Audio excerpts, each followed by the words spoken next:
Okay. Good morning. I want to start with a reading. This is a very loose structure this morning. And so I'm going to play a few clips. They're kind of Luke's week in review. A couple of things I was thinking about. One of them is Karen Wong of the Meaning Code, her conversation with DC Schindler and Jordan Hall. There were a lot of things in there that I thought was interesting, salient, liked. This other thing that Mr. Upcycle Harris shared with me from Malcolm Guite on George MacDonald and the prophetic imagination, which T-Grog, my boy, if you're here, we can talk about a world of pure imagination. And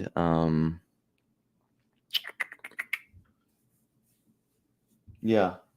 Oh man, somebody else was just talking about that.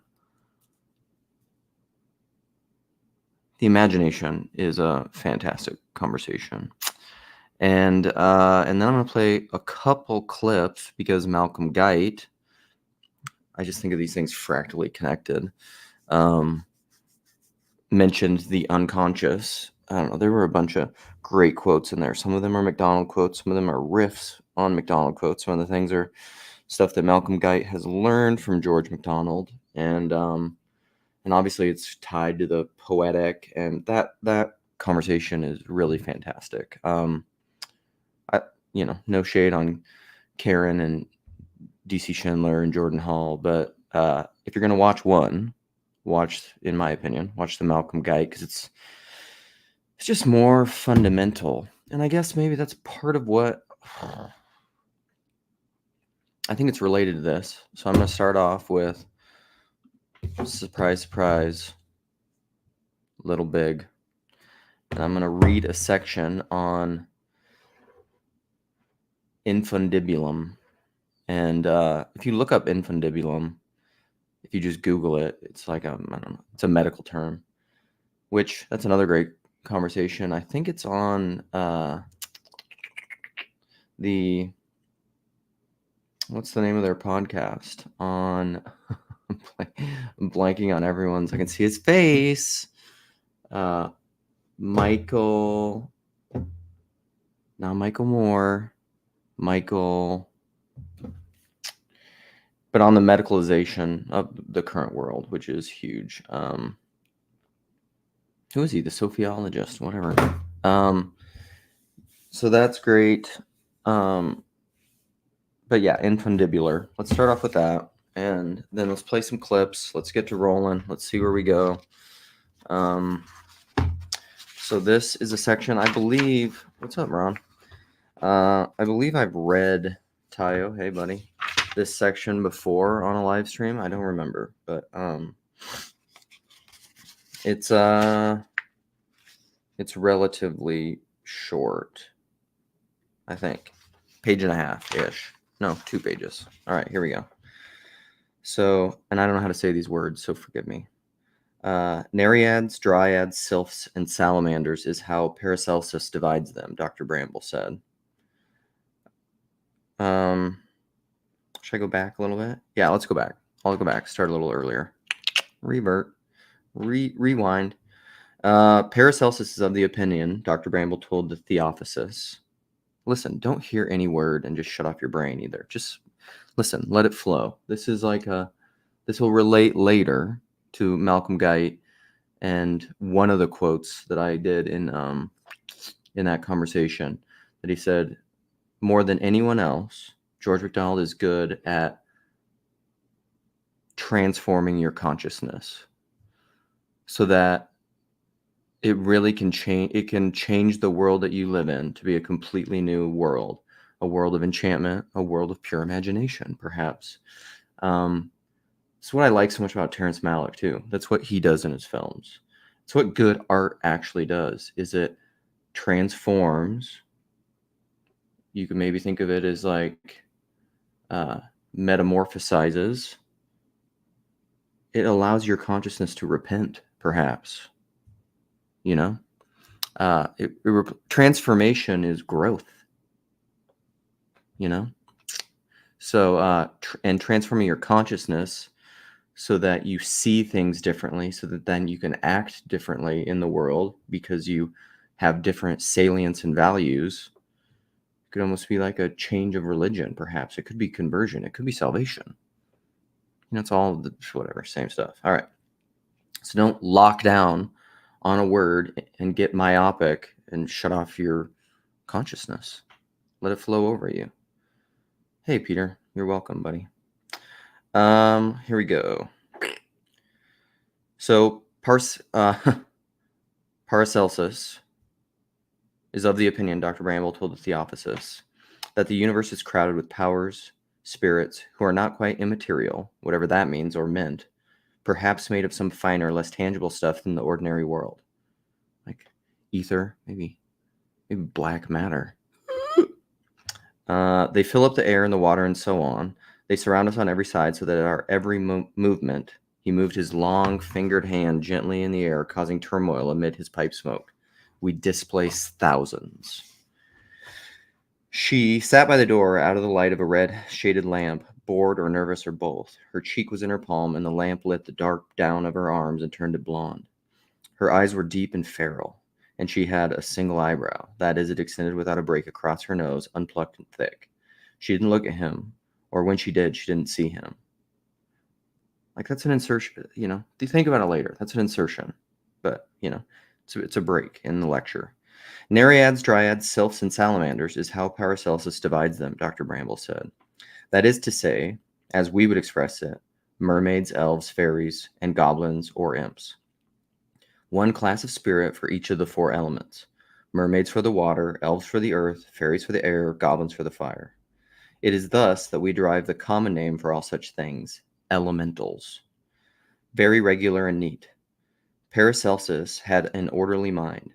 It is not, however, true, based as it is on the common air, the old and great air that underlies the whole history of our science, that there are these four elements, earth, air, fire, water, out of which the world is made. We know now, of course, that there are some 90 elements, and that the old four are not among them. There was a stirring at this among the more radical or Rosicrucian wing of the assembly, who still set great store by the four, and Dr. Bramble, who desperately needed this appearance to be a success, gulped water from the goblet beside him, cleared his throat, and tried to march on to the more sensational or revelatory parts of his lecture. The question is really, he said, why, if the elementals are not several kinds of beings but only one, which I believe, why they manifest themselves in such various forms. That they do manifest themselves, ladies and gentlemen, is no longer open to doubt. That's parenthesized, or that's italicized.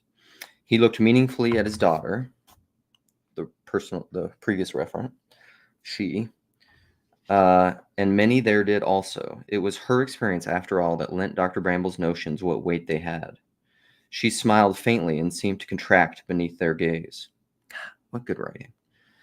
Now, he said, collating the various experiences, both those told of in myth and fable, and those more recent ones verifiable by investigation, we find that these elementals, while separable into two basic characters, can be any of several different sizes, and as we might put it, densities. We're getting there. The two distinct characters, the ethereal, beautiful, and elevated character on the one hand, and the impish, earthly, gnome-like character on the other, is in fact a sexual distinction.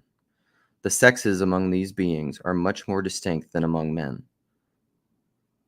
Think masculine, feminine, The differences observed in size is another matter. What are the differences? In their sylph-like or pixie manifestation, they appear no bigger than a large insect or a hummingbird. They are said to inhabit the woods. They are associated with flowers. Droll tales are spun of their spears of locust thorns and their chariots made of nutshells drawn by dragonflies and so on. In other instances, they appear to be a foot to 3 feet in height, wingless, fully formed little men and women of more human habits. And there are fairy maidens who capture the hearts of, and apparently lie with humans, who are the size of human maidens.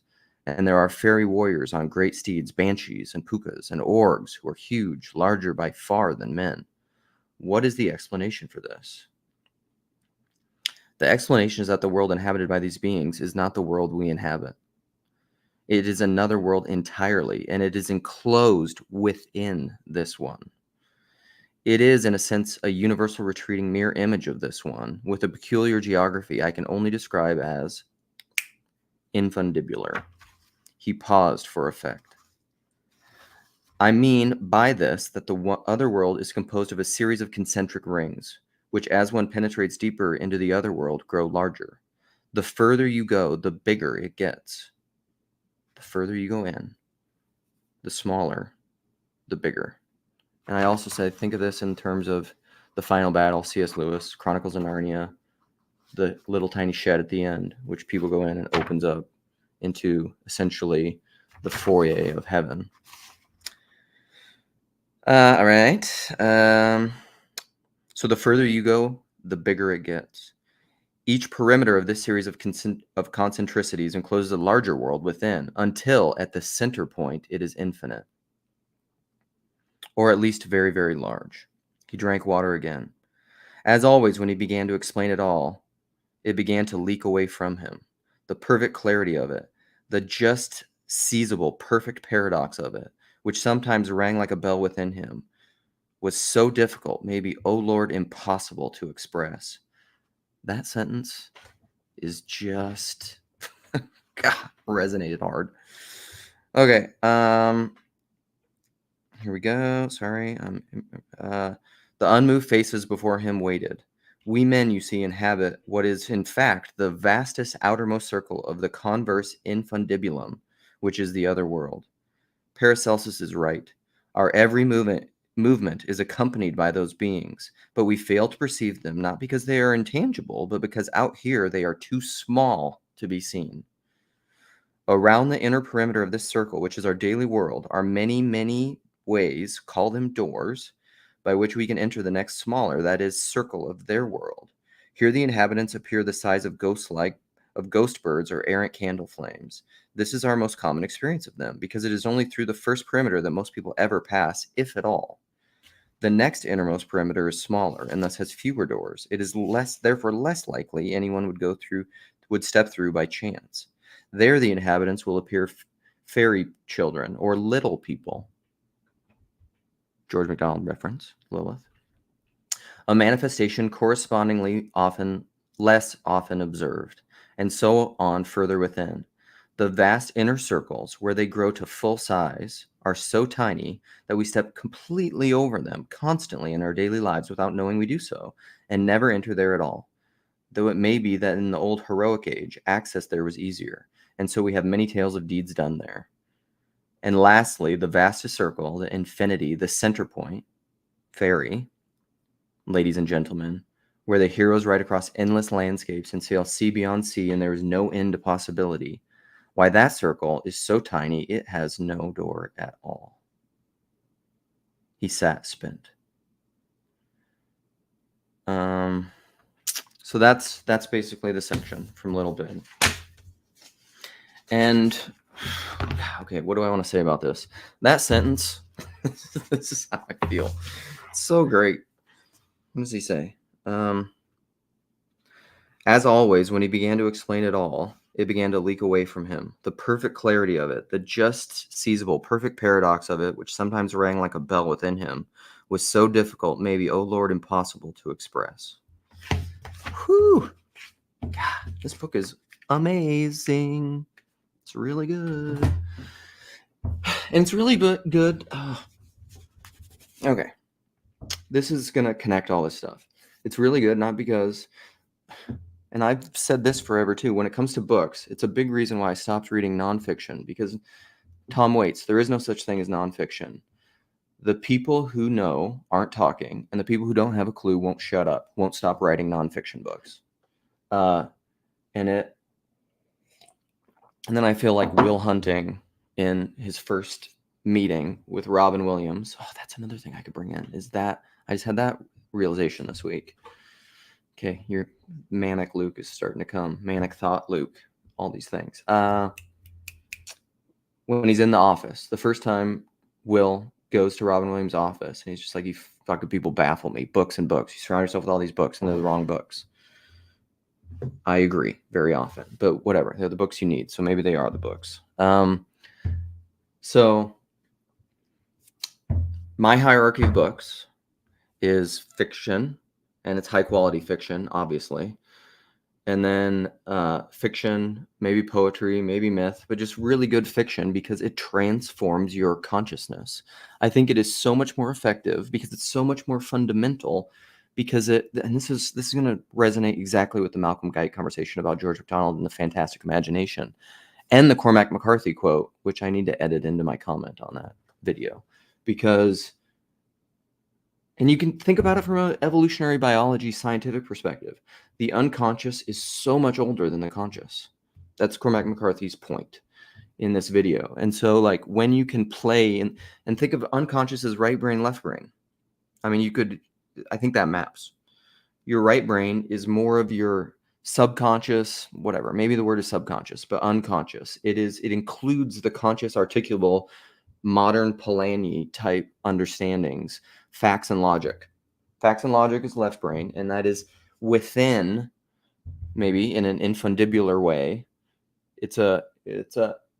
Except I would think it would be inverse. It's maybe the bigger world of facts and logic and space, because you could almost think space, I was thinking this, is like concretized time. Somebody was talking about that else recently too. Okay. Fiction is the best category with nonfiction, because it all has to do with salience, because there's infinite facts, and which facts matter. Well, which facts matter is rooted in value, meaning, love, and those things are largely within the unconscious, the totality of who you are as a person. And so, yeah, exactly, Stephen. The one is unspeakable. You can almost sing it though. Yeah, very true. Okay, where's that going? Little Big, Infundibular, lost my train.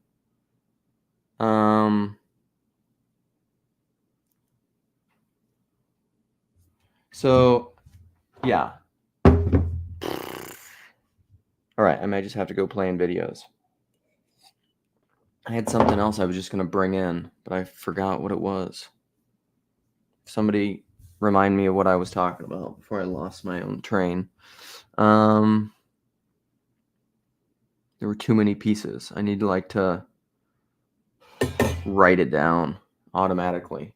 This is where I need AI to come in and just be like in real time transcribing the live stream and summarizing it so I can go back and look at what I was saying. Okay, do I want to go into the DC Schindler, Jordan Hall thing first, or the Malcolm Guite thing? Let's do the Malcolm Guite quotes, some of those quotes. Fiction allows the space of rational whole truth. No robots. Yeah, fiction, and there is no such thing as nonfiction. My Tom Waits quote. And that gets into folk and culture. It's actually interesting. Peter Thiel was on Rogan. That's the other thing I've been listening to recently. And Peter Thiel is, I really like Peter Thiel. I haven't gone deep down the rabbit hole of him, but I've seen some videos. He does I've mentioned this before on live streams or in conversations, I don't know where, but there's an old YouTube video of him. I almost want to look it up and just, with Gary Kasparov, I think's the guy's name, but he's a Russian grand chess master. Peter Thiel. It should come up, right? Yeah, Gary Kasparov, because it's in my search history. Yeah. So it's called Into the Night. I think it's like a short film documentary. It's 52 minutes, 21 seconds. On YouTube. It's 11 years ago it was posted or something. And it explains why, like, if you watch that short documentary with Peter Thiel and Gary Kasparov, Peter Thiel explains what he tries to say. His way of speaking on Rogan is kind of awkward. What he's trying to talk about, the difference between what we are currently in, the information age, and it's a difference that he makes between what does he call them? Piece byte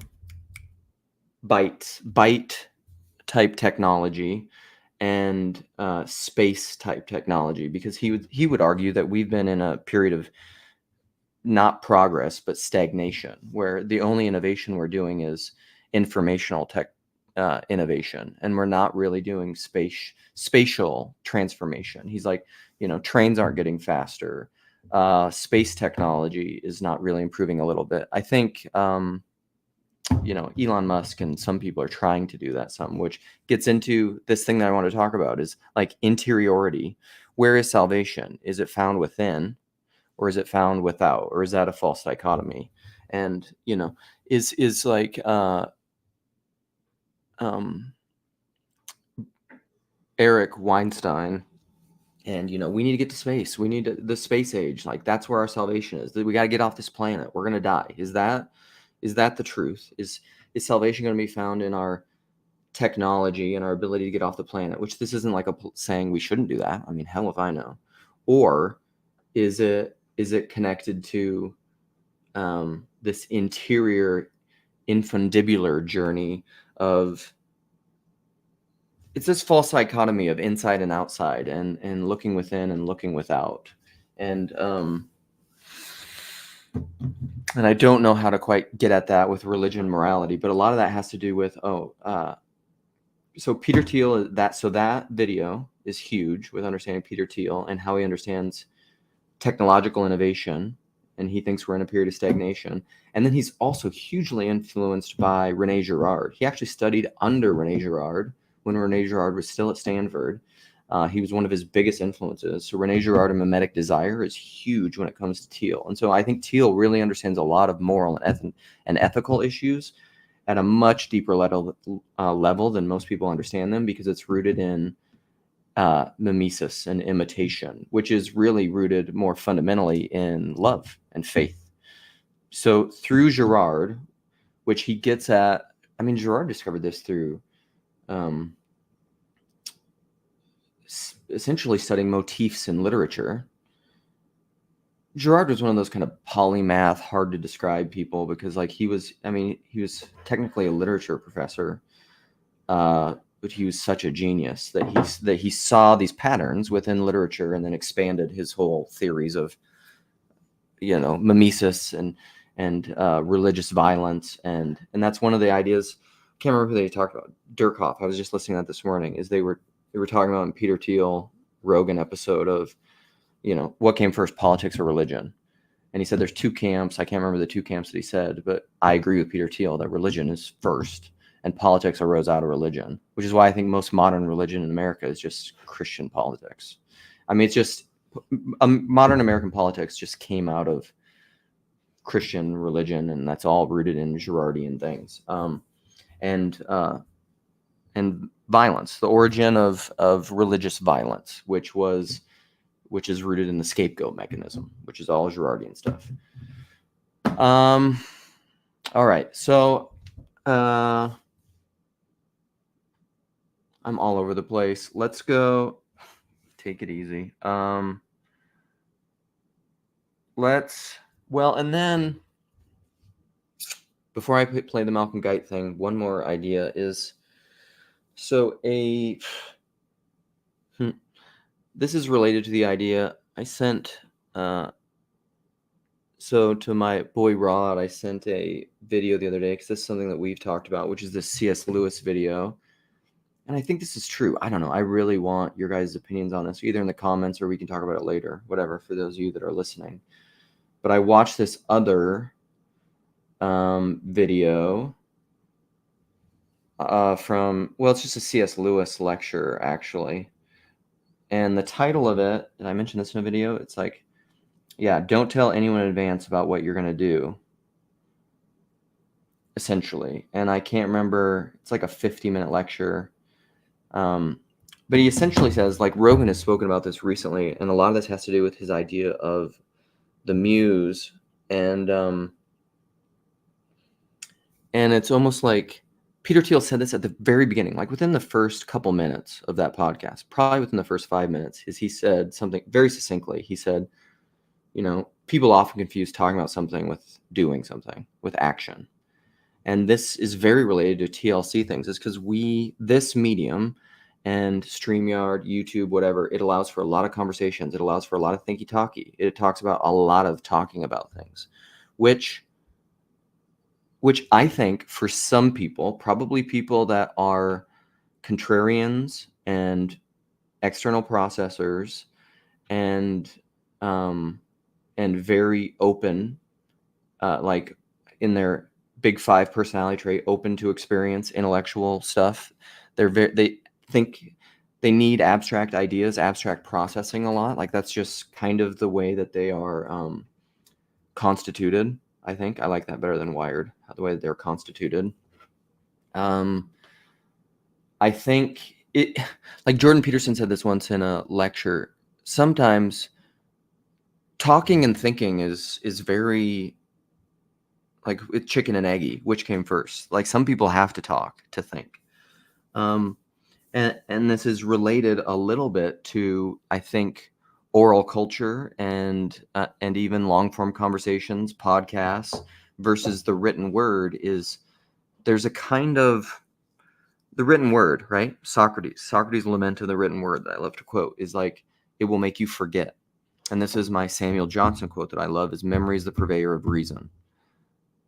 Memory, very connected to Rupert Sheldrake, morphic fields, resonances, like a string playing, memory, resonance, both backward and forward. Imagination is just kind of memory in the future and the past. It's like getting outside of time. Memory is almost like your ability to transcend time, both forwards and backwards, I think, which mechanistic physicalists are not going to like that, because how can memory go backwards? Well, Stephen actually was talking about this really well in their second conversation with Christian Baxter about quantum mechanics. Like time is one of those funky things, but memory is the purveyor of reason. And so, oh shit, I lost the thread again. Peter Thiel, memory. What was the step before memory? Dang it. Who do I need help from again? Steven, you're here. Thinking out loud. Oh, thinking. Oh, got it. TLC, thinking. Some people need it, but some people don't. And this is something that's very key, is we not being Gnostic and acknowledging the material real world. And that's one of Peter Thiel's points, actually, of like the information age. Like these things aren't random. Why are we so focused on the information age and byte technology versus spatial, versus like physical, real, connected to the world technology, whether it's in like transportation or roads or planes or agriculture or whatever. And even our technology within agriculture is not helping, because it's all focused on unicrop farming, like although there's maybe some countercultural things. Anyhow, so people in this corner maybe need some thinking and processing, but then we need some doing. At some point it has to be doing. This has always been Joey's point of bridges of meaning. Cool. But then for what? That's for what? What do we do with this? That's always the thing. So thinking is fine. And sometimes we need to think, sometimes we need to talk, but it can't just merely be that. So, all right, is that all the stuff I want to talk about? There were way too many things. I need to maybe what I should do, I don't have time to do this, but maybe what I should do is like do a not live stream, but just record myself talking like this and then have AI summarize it and go back through and structure it and then do a better presentation. Ooh, Cassidy, expand. Doing is dangerous. Yes. But also I build community. Yes. But then community for what? Community for community's sake, or community to what? To create. And this is like that dichotomy, or perhaps false dichotomy, of interiority and exteriority, and what is it for? And some of these things, I put a quote in here from Meister Eckhart that maybe I can read because, I want to do that. Because I put them in the things. I'm just going to have to read those. So we're going to read two things, which I think is very related to all this stuff. And then we're going to play Malcolm Guite stuff. We're going to play Cormac McCarthy stuff. And then maybe DC Chandler and Jordan Hall. I don't know. Maybe that was a fake teaser. Maybe that was just for the clicks. Okay, so let's read some of this stuff. The Meister Eckhart quote is, this is a good one. The most important hour is always the present. The most significant person is precisely the one sitting across from you right now. The most necessary work is always love. But this is the one that I was thinking, because I thought, I don't know, I remembered Meister Eckhart having some inner, being a world thing connected, and this was related to the Infundibular inner worlds and fairy and all that. So spirituality is not to be learned by flight from the world, Brett Weinstein, or by running away from things, which a lot of us are prone to do, but by turning solitary and going apart from the world.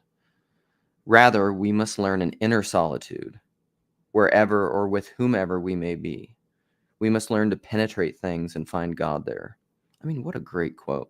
I also want to just type in, there's a Rainer Marie Rilke quote on, I don't know if that's how you say that either, on Solitude. What is that quote? Let's read that one too. Why not?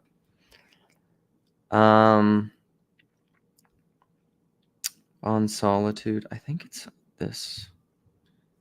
Yeah. Let's see. Where's Solitude? I want to find the... Okay. I think this is a... There's a lot of solitudes in that. It must be that. We'll read a couple of them. Why not? I don't know if they're right, but these are from his letters to a young poet, I think. So what, you might ask yourself, would a solitude be that didn't have some greatness to it? And also think about this infundibular world, the greatness, the imagination. Are you starting to see the mosaic vision? Inner greatness, inner expanse. George MacDonald, or we are God's becoming, or the inner world is the outer world. That's one way to understand George MacDonald's imagination. Okay. For there is only one solitude, and it is large and not easy to bear. It comes almost all the time when you'd gladly exchange it for any togetherness, however banal and cheap. Exchange it for the appearance of however strong a conformity with the ordinary, with the least worthy. But perhaps that is precisely the time when solitude ripens. Its ripening can be painful as the growth of a boy, and sad like the beginning of spring. What is needed is only this, solitude, great inner solitude. Going within and meeting no one else for hours. That is what one must learn to attain. Perhaps that's God. Where will I go to escape your presence? Maybe God is found in that solitude. And without. To be solitary as one was as a child. As the grown-ups were moving about, preoccupied with things that seemed big and important because the grown-ups appeared so busy and because you couldn't understand what they were doing. That childlike solitude. There was one of these podcasts that was really talking about this recently too. The childlikeness, become like a little child.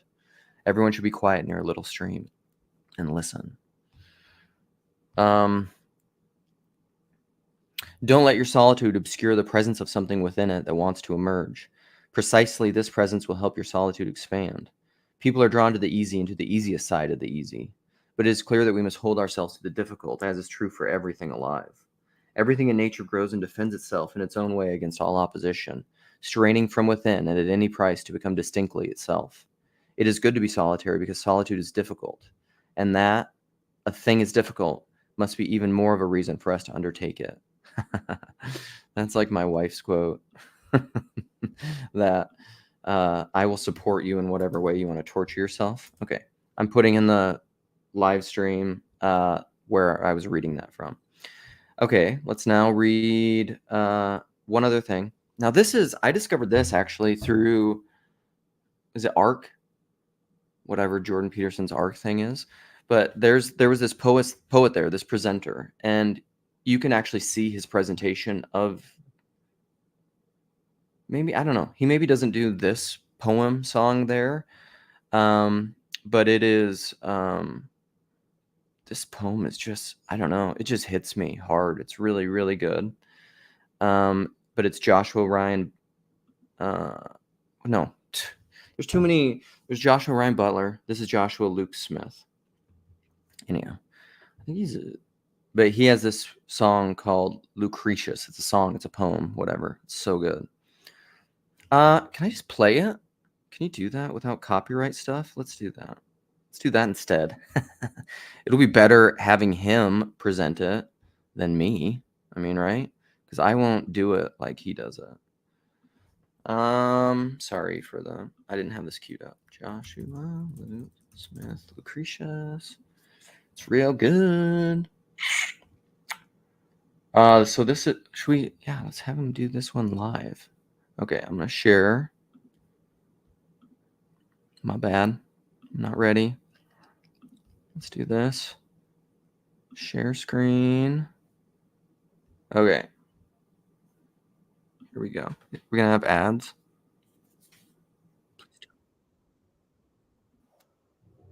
The void. The untamable, unreachable, unexplainable void. And I would tell you that is nothing. But to define it as that which is not, I would first have to conceive of everything. Like I hold within my mind a pale blue dot in all of its complexities ever changing. Like landscapes through generations. I've built cities in the wilderness. They pollute the skies above them, but distract from the barren wastelands beneath them, and sometimes that's enough. When the darkness of the evening settles on my skin and my thoughts within those silence still sound like howling winds, oh, to be lost again.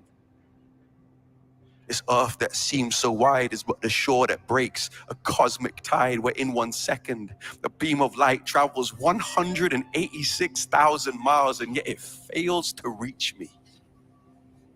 Or can you find that space within my soul, the black hole made of infinity? I've been so desperate to know myself within the terror of my own mystery. If we are beings made from the stars, then we are the cosmos incarnated. We are nothing becoming something. We are the void with skin and faces. Oh, I'm terrified with amazement. And so astronomy has become the practice of my theology. I have studied what is vast and what is intricate.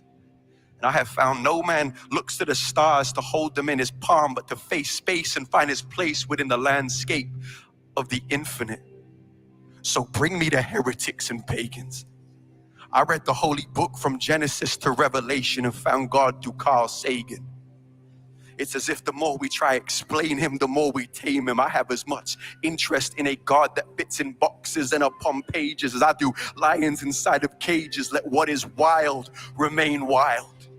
You can't colonize the divine, nor can you confine your own existence in space and time.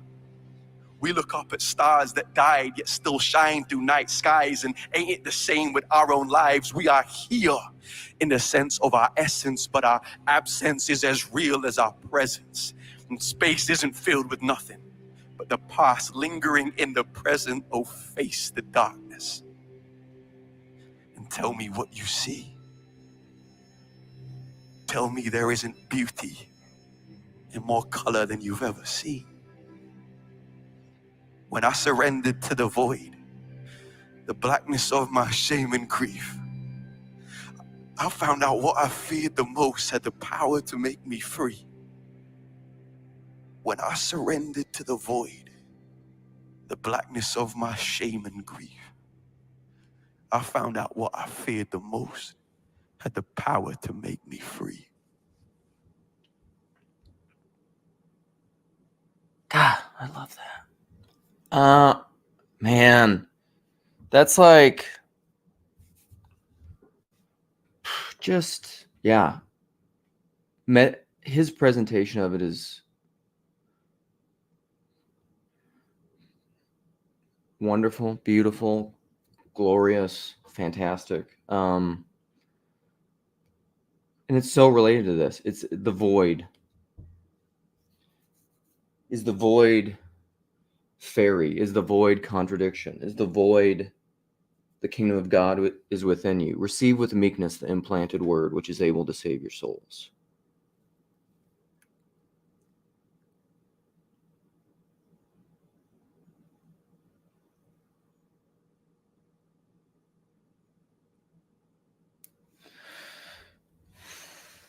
All right. Let's play these Malcolm Guite clips because I said I was gonna, because it's fantastic. And Brad Jersak, there you go. Here's a little why George MacDonald turned with loathing from the God of Jonathan Edwards. Okay. Quick little, wrathful, vindictive strain of Calvinism God. Non-universal Calvinism. Yeah, universal Calvinism. All right, let's there's a couple quotes in here that I find fantastic. And look at I put little clippies.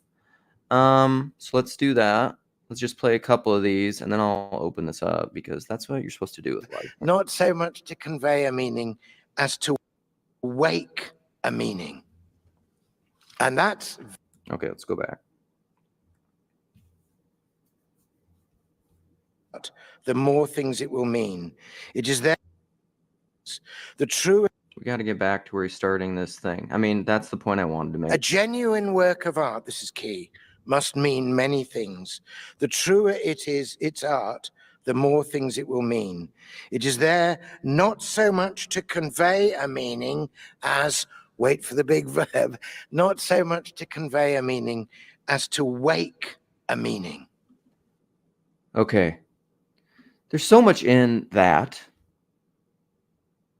So much in that. It is not, but the line that I quoted is, it's not so much to convey a meaning, it is to wake a meaning. Yes, and we all know that's what true works of art is, or a classic, or something that transcends time and culture, because it is particularly universal. It is iconic. That is what makes something true art. And there can be multiple interpretations of it. Again, let's Ted S. and the Arkansas Convivium and his lecture on the Gerald Manley Hopkins poem where he talks about one-to-one, like, is language and our words one-to-one, or are they many-to-many? Well, they're many-to-many because that's what allows for multiple interpretations, which allows for art, which is where meaning resides, in the person, because the person is the nexus and the locus of all meaning. Okay, now let's go on to the unconscious quote, and then I'll play my Cormac McCarthy clip, and then I'll play another clip that I need to figure out how to do for my branding because it's fantastic. All right, here we go. On to the next one. This is still working? Yes, okay. We grant they come, and this is the really key thing. That's your, that limness, that space between the part of you that's conscious and the much deeper part of you that is unconscious. People used to talk about it, the deep well, out of which. But okay, so that part. I mean, obviously, I'm just playing clips from this. Go watch the whole flipping lecture. But he's just like the conscious, and then the much deeper part of you, which is the unconscious, or the thing that contains all of that. Okay, now we're going to share, because we're going to share the next screen and do my Cormac.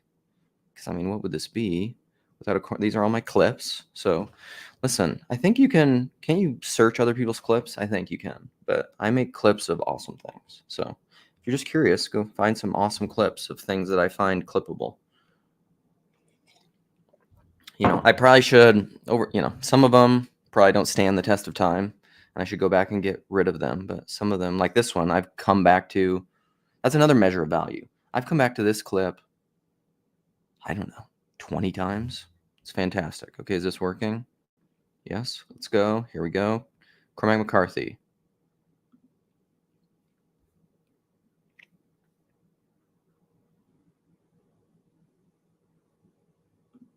We had this conversation or pieces of when I'm talking to you.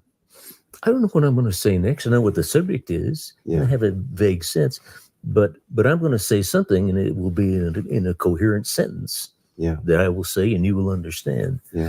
But it's not like some part of my brain is making up sentences and then whispering to me, and then I repeat them. That doesn't make any sense. And it's not like the next sentence I'm going to say to you, it's an idea, but it's not a sentence. And yet, almost immediately, I will form it into a sentence. Exactly. It's like when you're trying to explain something to somebody and you say, let me think about that. How can I put this? Okay, put what?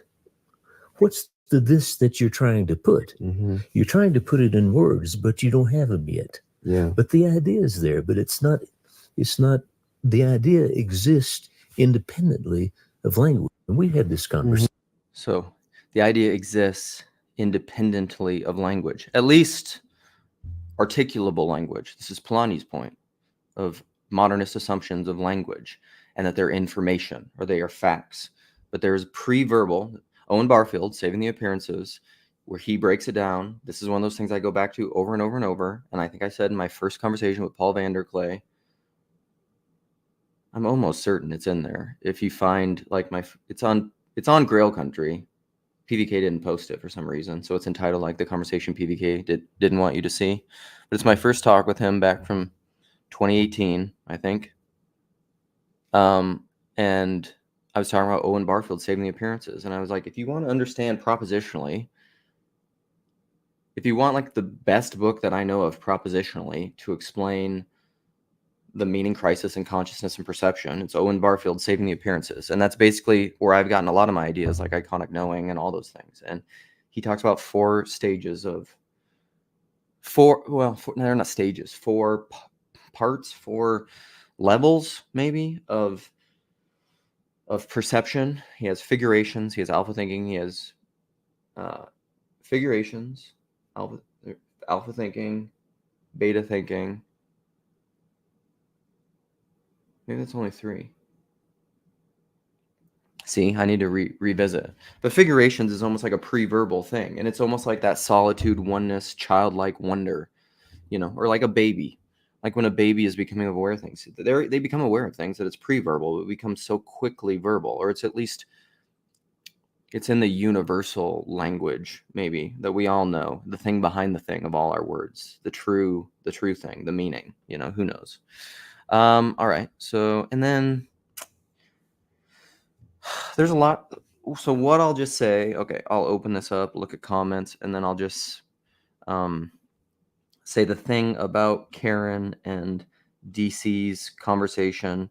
I'll just read my main quote from there because I think this is true, and it's a big thing with my personalist knowing, and it's one of the problems that I have with academia and scholastic knowing, and even a lot of these conversations. I think Jordan. There's little things that Jordan said in here that I think make me think that he understands what I would argue for in my personalist understanding, and saying all meaning is personal is that you can, no matter how well you talk about something and no matter how propositionally correct you are about something, it doesn't matter if you don't live correctly, because the living is what's important. That's that Marie Rilke quote, or how you can conflate talking about something and doing it. Be not just hearers of the word, but doers of the word. So, so I said, from here, I'll share this and then show it. Share the screen, Lukey's little quotes. All right. So faith versus reason.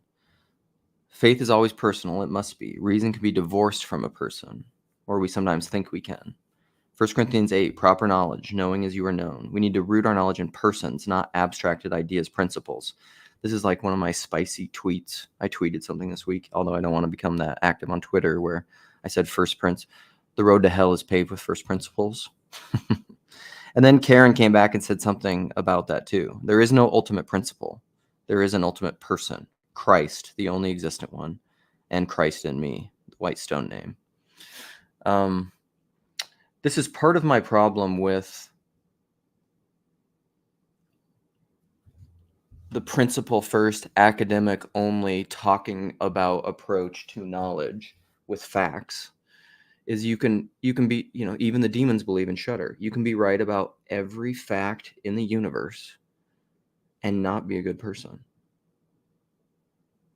And the point, I think, of being is person making, is to be a good person and to help co-create good persons through obvious physical, biological procreation, but also through spiritual procreation, which is, I don't know, discipleship, mimesis, Rene Girard, making other people into good persons and being part of their greater resonance of their personhood.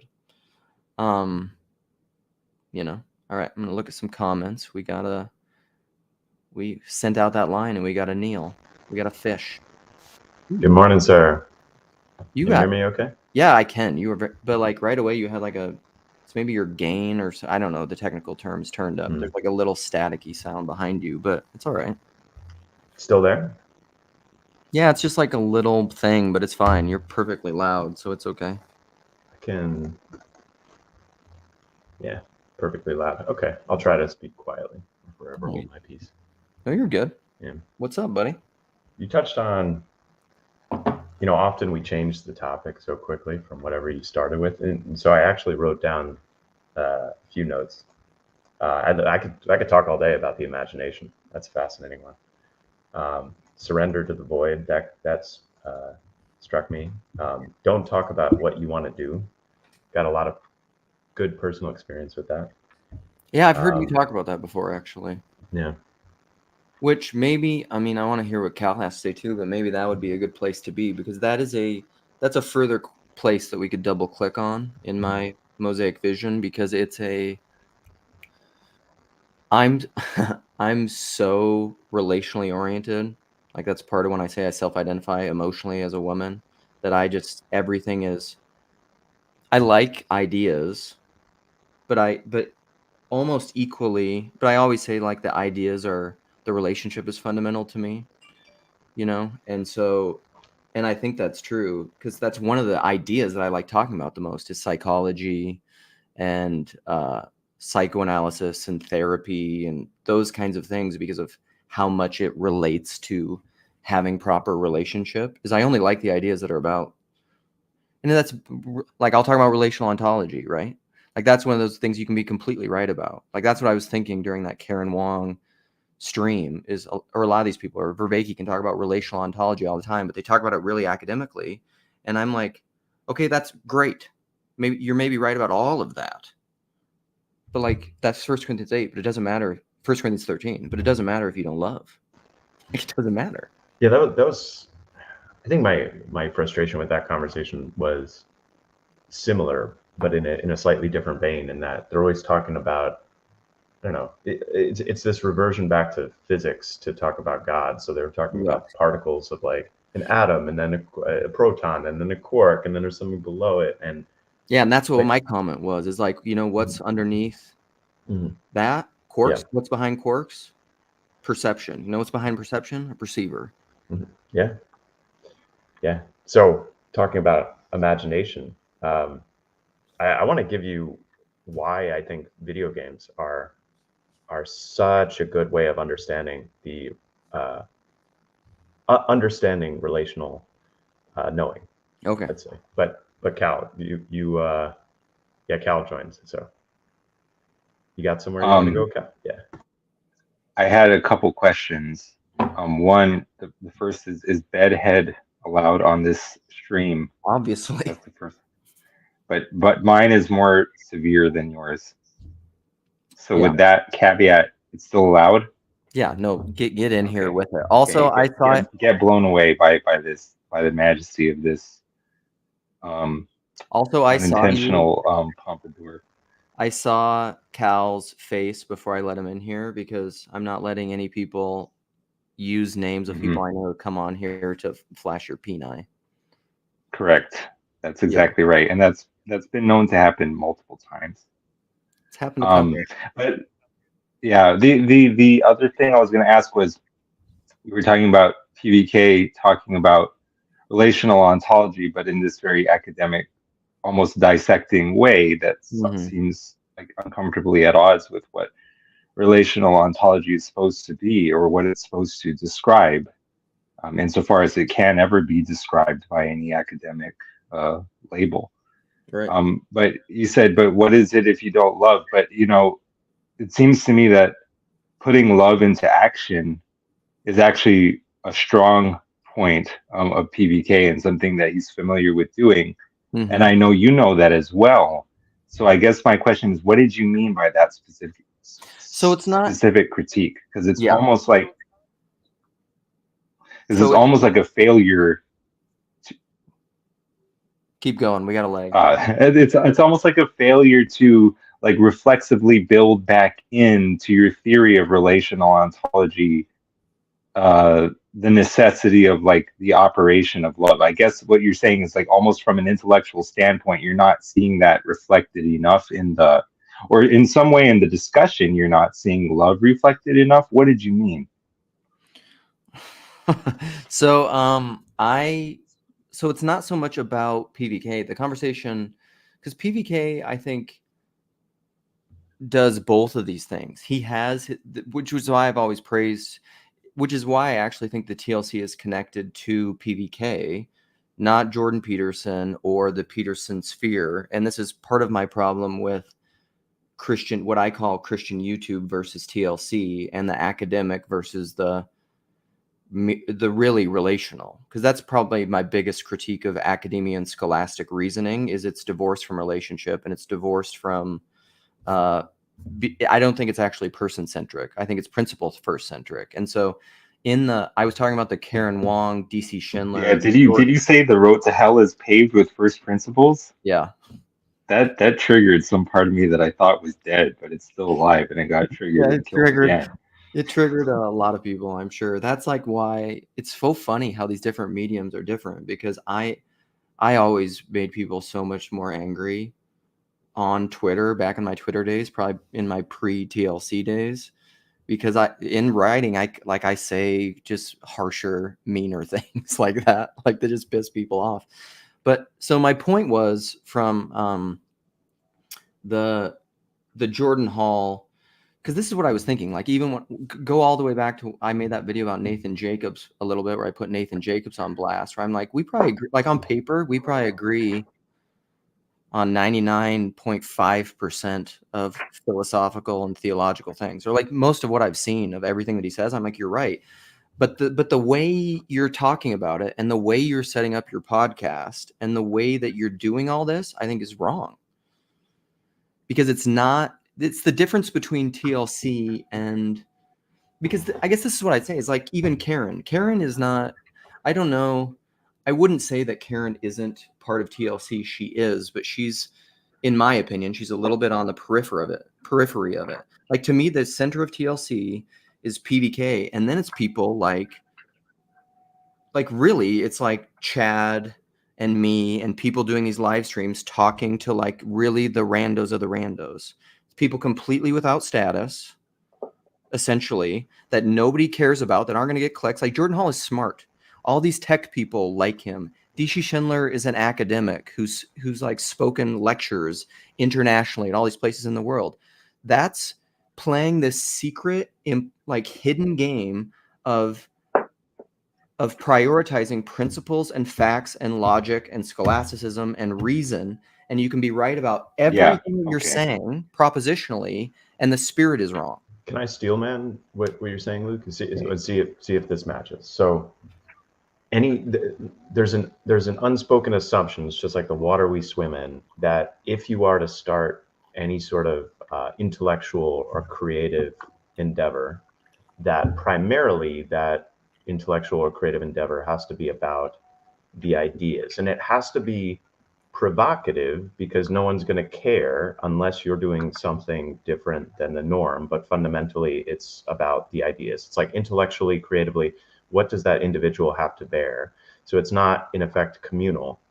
And so like every other YouTube channel, every other TikTok channel, it's primarily about content, whatever the content is. So it's the contentification of Christianity, of Judaism, of whatever. Info. Yeah, exactly. So, but the magic of TLC is, and I don't know I don't know how this could happen from someone saying like, I'm going to create a TLC, because what actually happened is TLC is a side effect of PVK trying to help individual people. Yes. It's actually a side effect. Like he didn't. Is there like a true TLC and a false TLC? Well, like PVK didn't set out to like a Whitestone TLC, but that's the Whitestone TLC. And now I'm using articles in front of TLC, which is something I swore I would never do.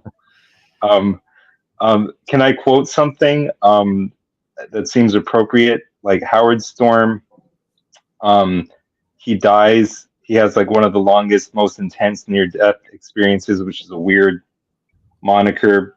Really, it should just be a death experience or an after-death experience. But of course, Hebrews 9 says it's appointed to man to die once, and therefore it's against biblical literalism. But Howard Storm meets Jesus, and Jesus he tells Howard Storm, you have to go back to Earth to live your life. And he's like, no, I want to stay. And he's like, no, you have to go. And it's like, okay, well, let me build you a shrine, or let me do some kind of like program that will bring millions to you. And Jesus said, no, the plan is you have to love the person that you're with. And he said, really, that's the plan? And Jesus says, yeah, because if you love the person that you're with, then the person that you're with is going to love the person that they're with, and they're going to love the person that they're with. And it's the plan. That's what's going to bring like the positive eschaton or whatever he said. And Howard Storm says like that can't be. It's too simple. And he said, no, that is the plan. That's the divine plan.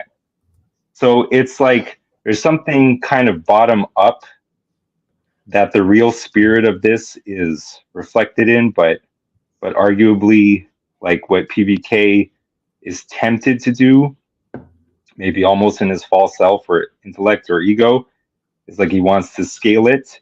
He wants to replace the establishment with some other kind of like establishment, just a different kind of paradigm. But the real spirit of this is somehow going to be found in a much more bottom up or dynamic way. That's just what I'm. The only thing I take issue with is when you say PVK wants, and I don't think that's like what he actually wants to do is help people, like help individuals. Like he's not trying to get something in terms of outcome. Like he's not thinking about the telos because he trusts the Holy Spirit. Well, he almost explicitly isn't, because he said that before. Like, and a little bit, this is the tension between.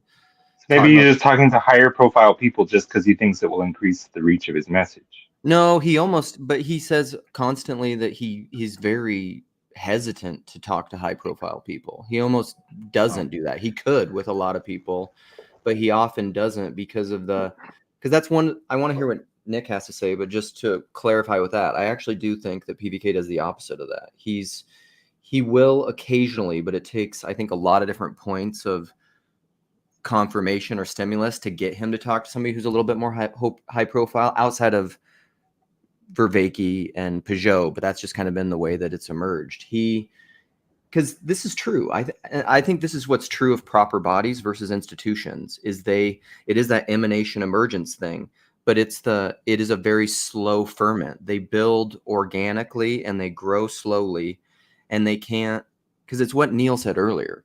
PVK, this was a side thing. PVK he wasn't trying to do this, and that's almost like exactly that clip I played from Rogan when he was talking to, what's her name? Yeah, I don't know. I played it in a live stream a while ago. Bridget Fedesi. Yeah. When he was saying the thing that he's most successful at, this gets at following the muse, he wasn't trying to do. And I actually think the thing he's trying to do, he's not that great at, I think, which is being a comedian.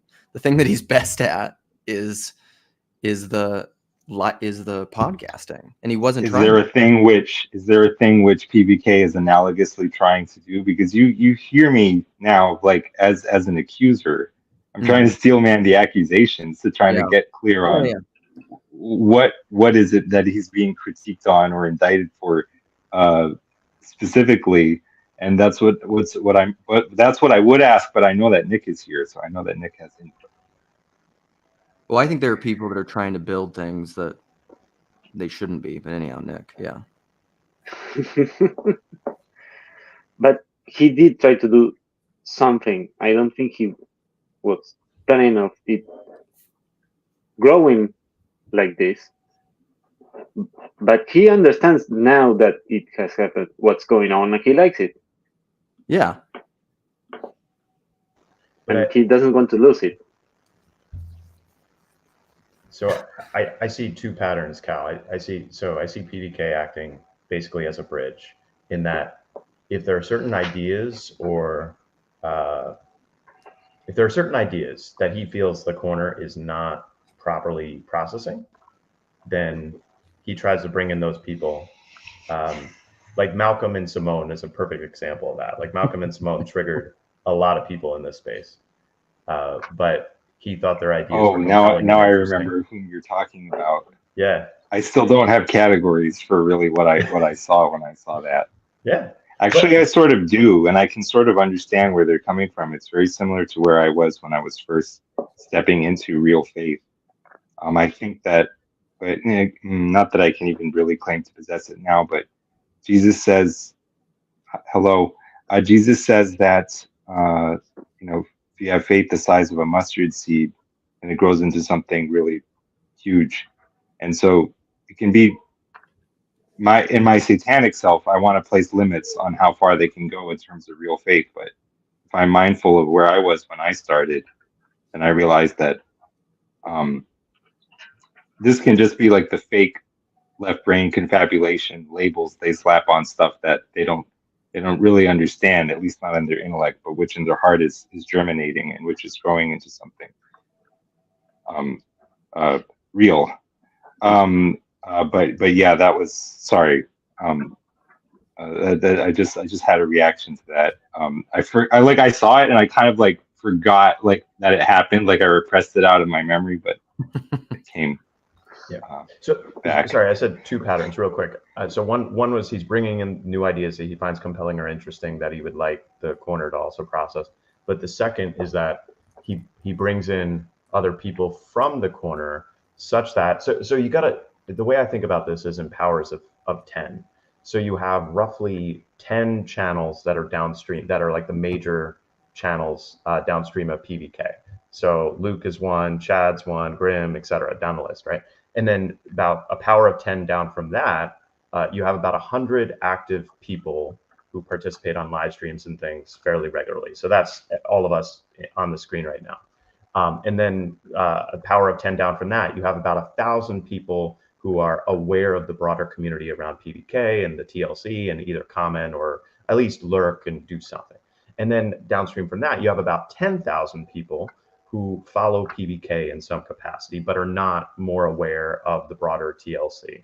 And so the other thing PBK is doing continuously that I see is he brings in new ideas from the outside in, he brings the inside out, meaning he's taking people who are within the TLC that, let's say, the 10,000 bucket isn't aware of, and he's kind of highlighting them and elevating them and merging them, and kind of fusing those people with, anyway, so. There's one thing that is how we change the world, with analytics and metrics and platforms and numbers.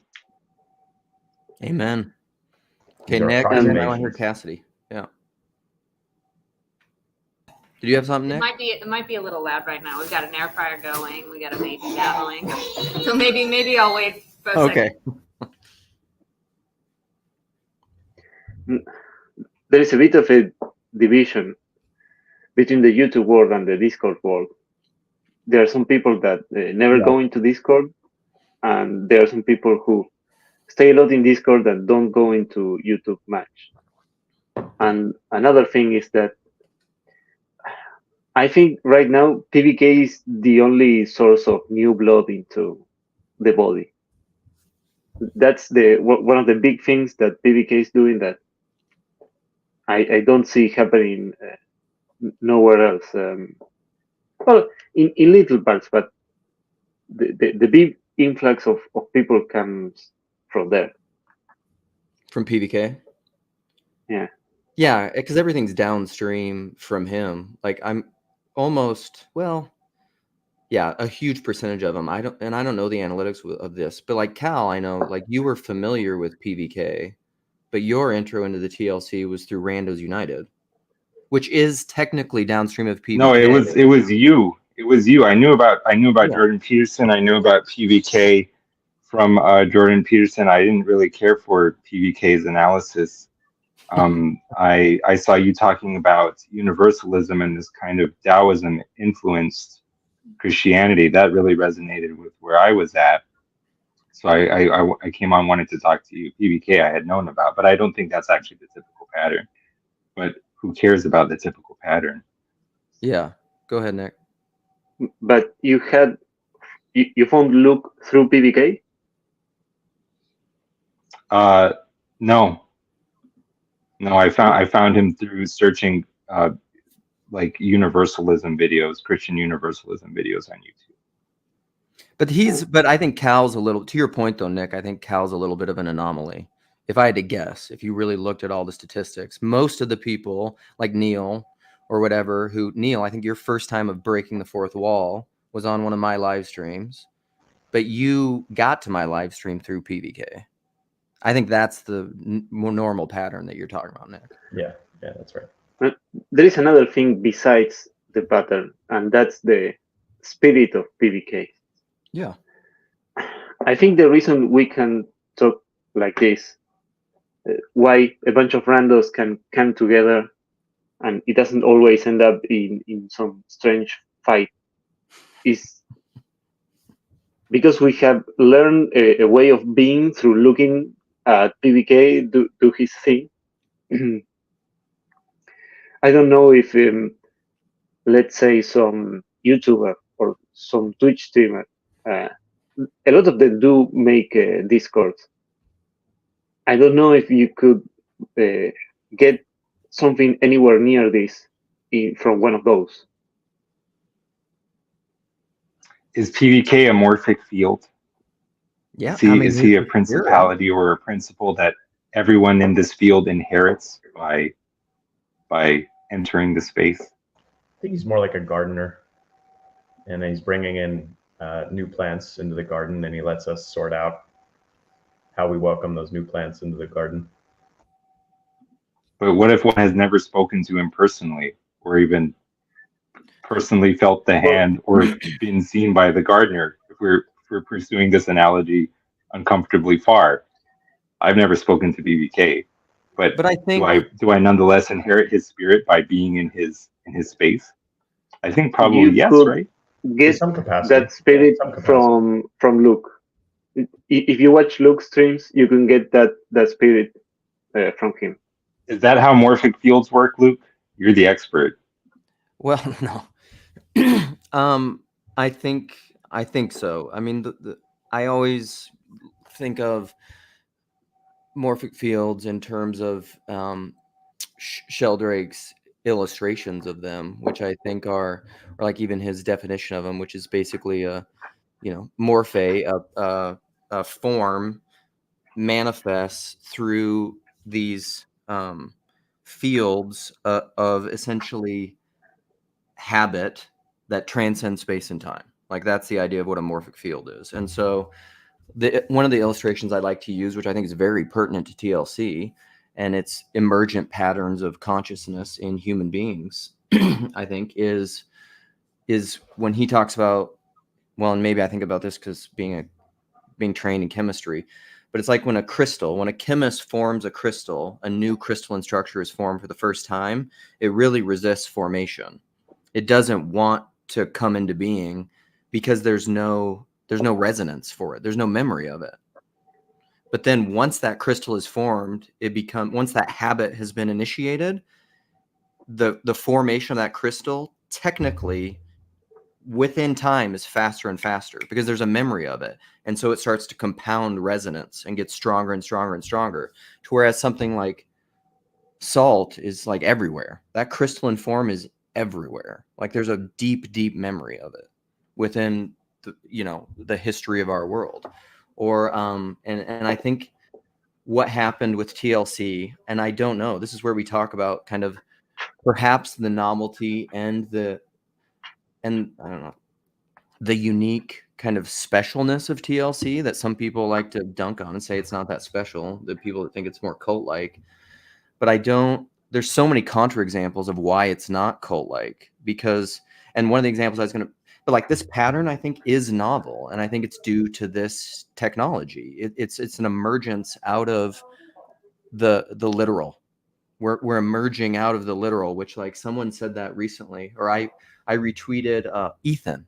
So this is a guy that I stayed with in Thunder Bay, and he said, what was his tweet? It was something like, people like to be sad that people are reading less and less, and he's like, maybe that's a good thing. Like, who knows? And I think that this pattern. I told Barren that. Huh? I told Barren that. Yeah. I think I saw you were in there somehow too. And I don't know.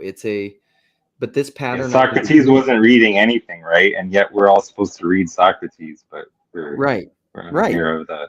But it's like this pattern, I think, that has emerged. This thing that, Rogan does a little bit, but Rogan is like he's an early form of this crystal that I think has evolved and shaped into a different thing, where I think TLC is really different. Like, I think there are glimmers of that and insights into that you see in Rogan and some of these communities, because he really is pretty community centric, even though he'll talk to some experts and do a little of his own version of Christian YouTube. But he ultimately doesn't really care. But there are things like, I'm not married to my ideas. That's a very TLC thing. Sam Tiedemann is a perfect example of this, of like when he first came into TLC, and Sam was just talking about this with, I think, Christian Baxter. There were a lot of people that were very pissed off that Sam was here. They didn't like it because he wasn't a Trinitarian. And there were people who like were almost on a mission to like get rid of the parasite, like get him out of here. I mean, there were people that were hell-bent on it. And that's a really interesting phenomena of like the edge case. The edge case elicits a more, let's say, unconscious negative response than someone who's clearly on the outside. That's really, I got to think about that more. Anyway, we don't talk about it.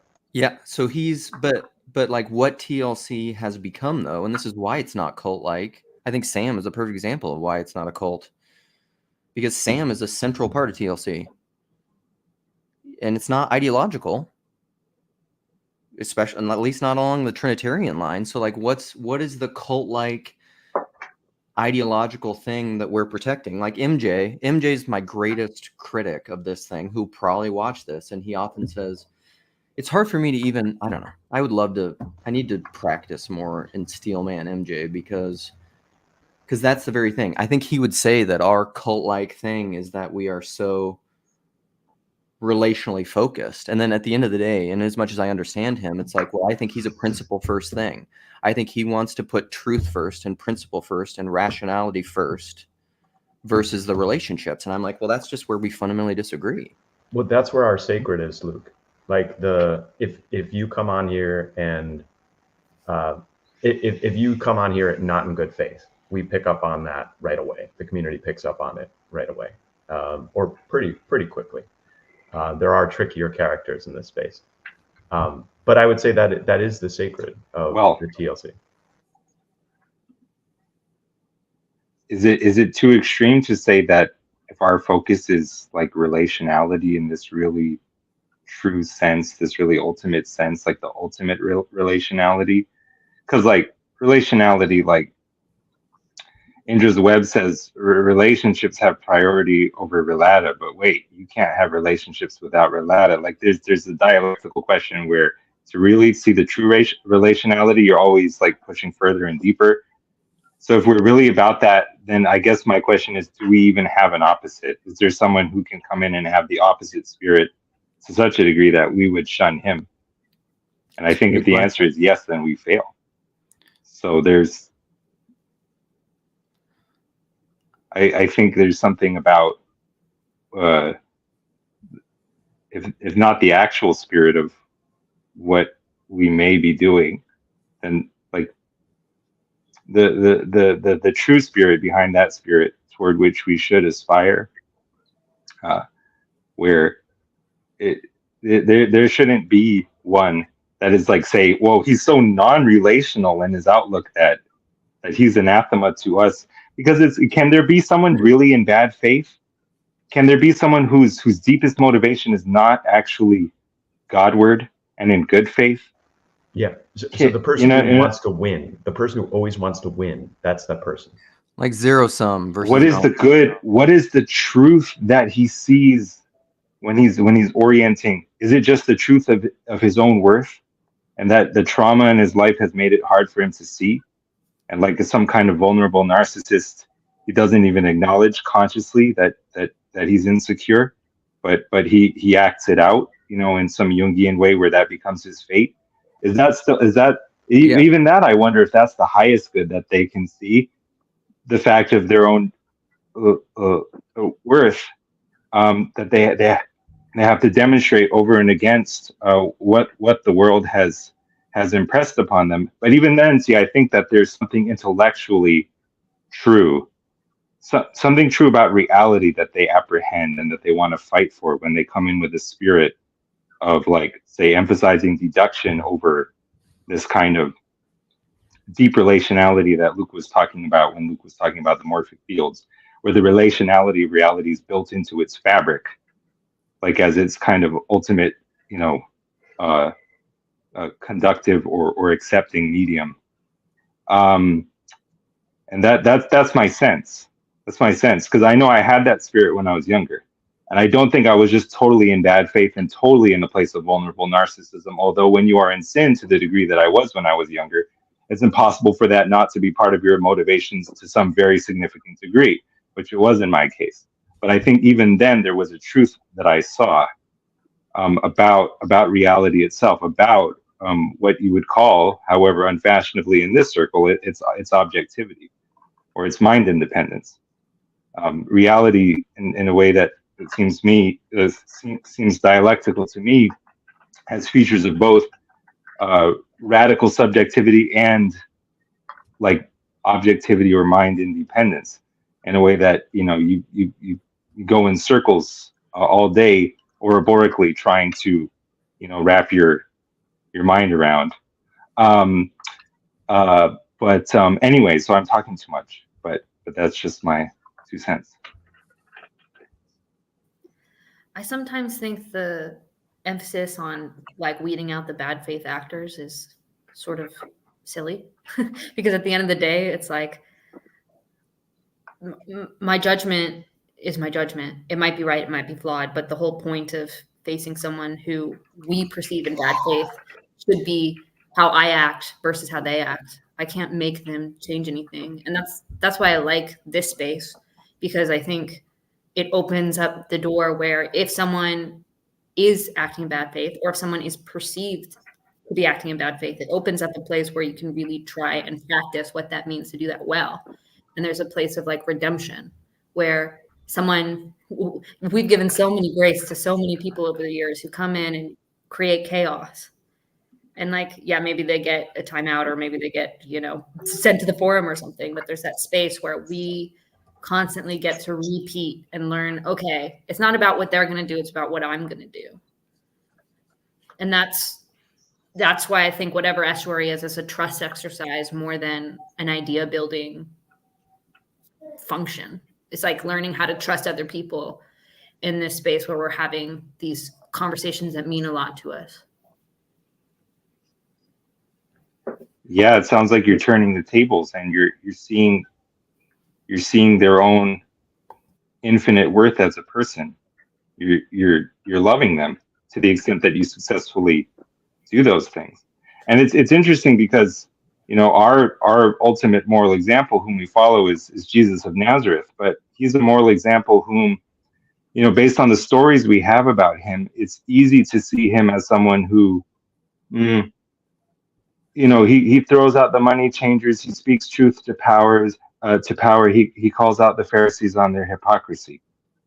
And with those examples in mind, we can see our job is to just like cast out the bad faith actors. And I think in a strange way, if you have really deep faith in Jesus of Nazareth, and you're aspiring toward his example, then the person that you're going to be en route is going to be doing a lot less accusation and a lot more of what Cassidy was talking about. And if for me, it's when I search in myself for what most resembles them, or if I see if I can find in me like a kind of analog of what I think is their deepest motivation. That's the closest that I can come to putting love in practice, and then listening, and then waiting, and then understanding that this person didn't create himself. This person isn't at the let's say the cheesily let's say the banquet of existence at their own invitation. They're here at God's invitation. God had infinite freedom and omniscience in creating this person, and he did. And it's like before that, I need to be reverent and just kind of listen, wait, watch, like almost like if I'm infatuated with this person. Like that's where I feel called to go if I'm trying to be a follower of Jesus. And anyway. Well, it's interesting because you can't get past the fact that in the Gospels Jesus says some very harsh words to certain people. You can't get past Correct. that. But I think often that gets twisted and taken out of its narrative context, where the people he says the harshest words to are the people that are closest to who he is. The Pharisee, right? Like he's technically a Pharisee, right? He was Pharisee, and he was calling out. Yeah, sociopolitically. But what did he do to the tax collectors? Baird, can you hold on? Sorry, my husband turned on the TV, I think. What did he do to tax collectors, prostitutes? Well, he befriended them. It didn't mean that he didn't placate what was true, but he sat at their table and ate food with them. I think so often. Oh, Cassidy, we lost you. Give her about 10 seconds. Oh, I think you're coming back. Yeah, you're back. I think there's 2 modems in our house, and I tried to move to the other one, and I don't think it switched. Anyways, I think there's just something. You were at him. He didn't. You said he didn't placate the truth, like he didn't soften the truth, but he was sitting with the tax collectors. Yeah, he would sit with tax collectors and he would share a meal with them. He recognized their humanity of worthy to be sat with. And you look at the woman at the well. Yeah, he called her out on her sin, but he loved her first. He showed a connection to her first. He showed her dignity first. And that's not what's happening online. What's happening online is we have to destroy our enemies, at least in the culture war sense. I don't think it's happening in the corner. At least not. Yeah, you're right. But I have to destroy my enemies. We have to show how evil they are because we have to protect the truth, the good. No real question about whether that in itself is beautiful or the real pattern of Jesus. But I think that's something that is different in the corner where we are people first, even if they think absolutely differently than we do. We try not to lose the humanity of the person. And when we do, sometimes there's forgiveness offered. And there's a place where we're trying to redeem those relationships. But what's happening, what I think's happening, and it always happens slowly, so it's almost imperceptible. So Luke mentioned earlier, the point of being is to create good persons. And it's the same with, as I see Christ in the Gospels, is that he is speaking as much as he can to whoever will listen, when they can listen. So an example of that is the rich young man who comes to him and says, "What must I do to inherit the kingdom of heaven?" And he gives the litany of the standard answers. And then it says, Jesus looked at him and loved him. And then he said, well, the last thing you need to do is give up everything you have. He didn't say that, but he says, just give up everything you have and follow me. So, but the point is this, if Jesus, let's say God is being itself, or Christ is being itself, and Christ is love, he's going to match exactly what you need when you need it to bring you to the next step, to the next level. But I see that happening within TLC. So Cal was talking earlier about he's not the same person as when he stumbled into this space. Now, I don't know how much my heart is being changed by like the Eucharist every Sunday versus this space versus the Bible studies I do every week. I don't know how much my heart is being changed by each of those things, but I do notice certain patterns in my underlying thinking and thought process, like resentment goes down, attempting to always get what I want goes down, certain things, and like where I give up something that I regarded as a like a sacred idol within my own value hierarchy, and then suddenly I'm actually happier. Like the thing that I thought I wanted, it's like, oh wow, that's gone. And anyway, so we don't know how we're being changed through TLC or by TLC, but from everything I've seen, at least in my own experience, it's been good. So. Right. And I think you said something important of like there are these different arenas in your life that are changing you, whether it's a spiritual, the familial, whatever, but TLC is part of that. And I think you're in danger of it becoming a cult if TLC is the first and the only, which has never really been the case. It's sort of been an interesting space that a lot of people go to maybe first online, but Paul never wanted it to be the first and the only. He says, go to church. If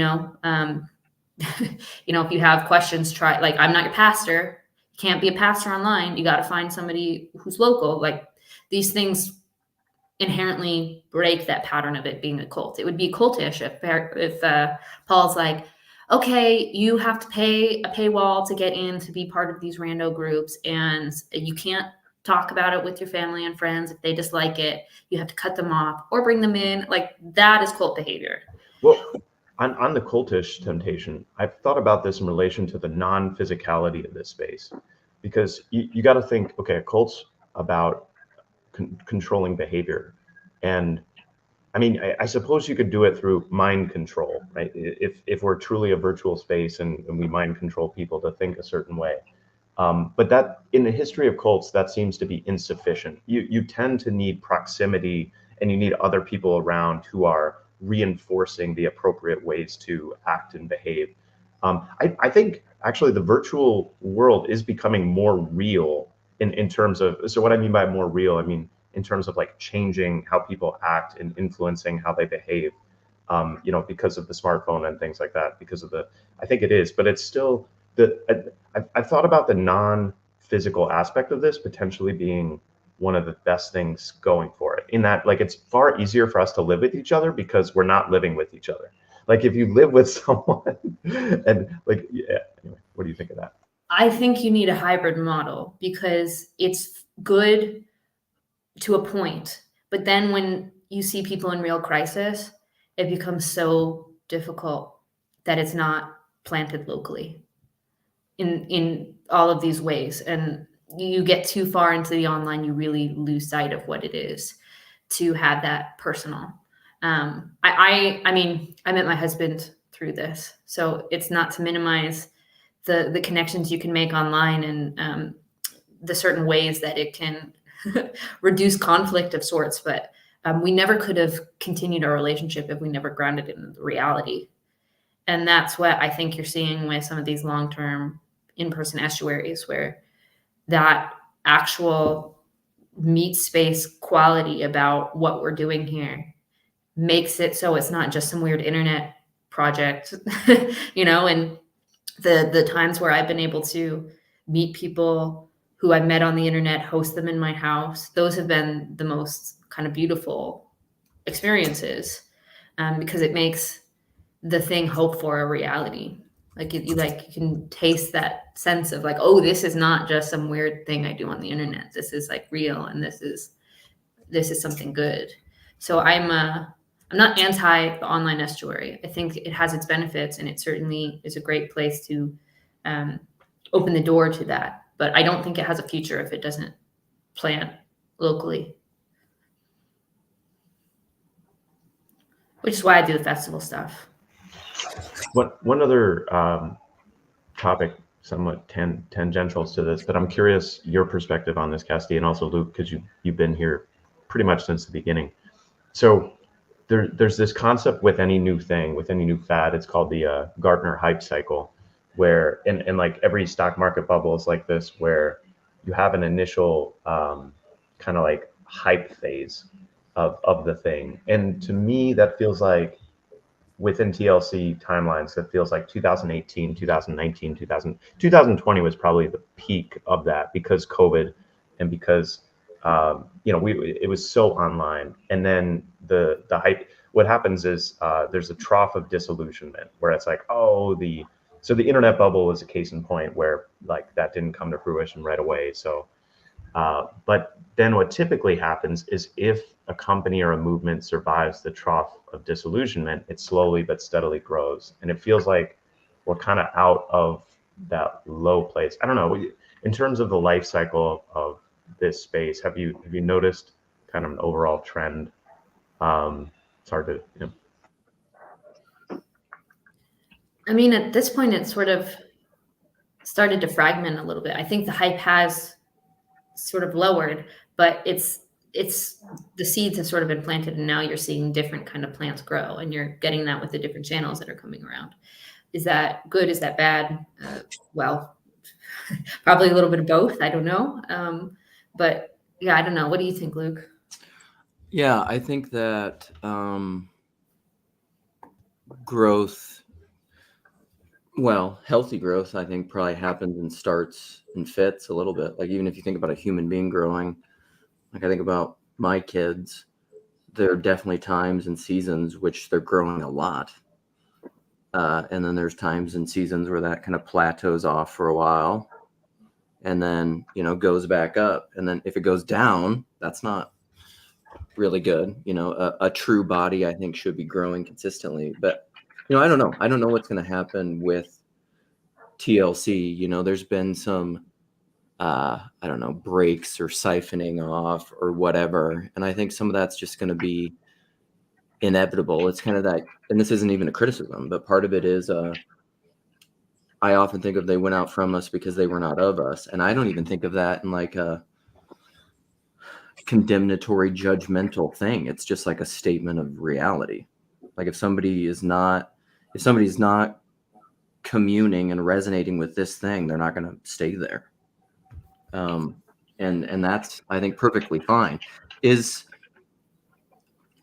Chad will say these kinds of things sometimes. And I think, Neil, you're probably of this opinion that whatever TLC is, it may change and emerge and grow and evolve and become some kind of really big thing, because I often think of that Peterson University thing and how they're trying to build some kind of social media thing into that.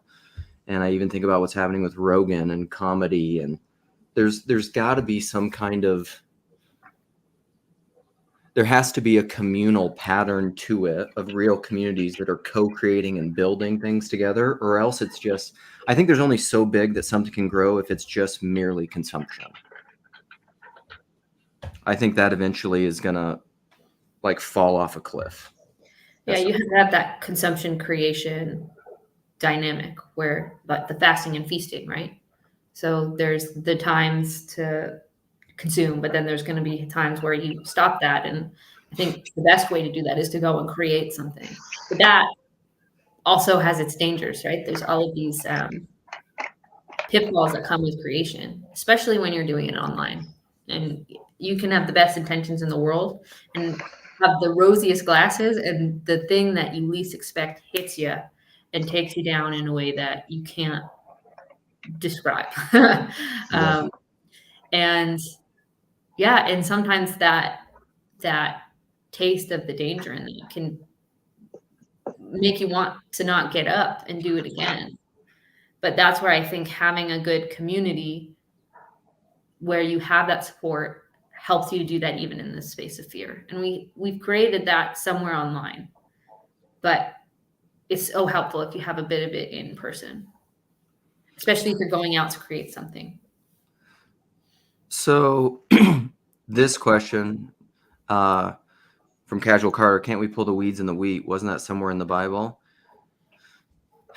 Yeah, I mean, I have a lot to say about that. I think in general, when you are, so this gets at the like universality, particularity part of it, because in the universal sense, pulling the weeds, in my opinion, is God's job, and that's going to happen like great white throne judgment type stuff. Will the real wheat Christians have a process in that judgment? I don't know. Or be involved in it? I don't know. Maybe. I don't know.